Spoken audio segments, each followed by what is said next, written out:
dažniau žmonės išgirsta apie omega-3 rūgštis grįžę iš vizito pas šeimos gydytoją ar kardiologą, kada būna padidėjęs cholesterolio kiekis ir pataria vartoti šiuos preparatus. Tačiau omega-3 yra tokios ypatingos rūgštis, kurių mūsų organizmas pats nepasigamina. Ir tai yra medžiagos, kurias turim gauti su maistu iš išorės.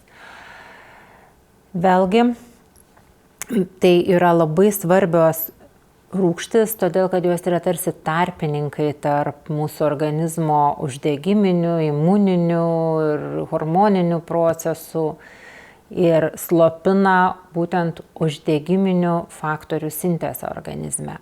O lėtinis uždegimas yra daugelio būklių pagrindas.